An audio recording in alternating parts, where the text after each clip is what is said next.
সবাই ভাবে আমি খুব হাসি খুশি, খুব শক্ত মনের মানুষ।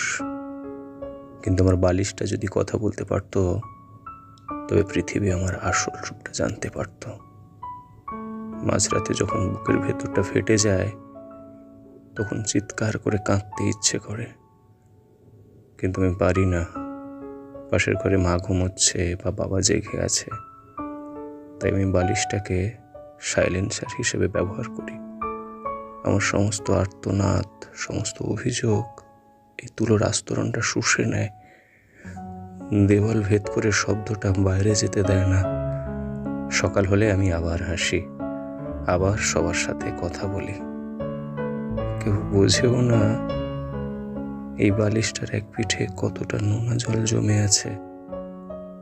বালিশ শুধু আমাদের ঘুমের সঙ্গী নয়, বালিশ আমাদের সবচেয়ে বিশ্বস্ত গোপন সিন্ধুক।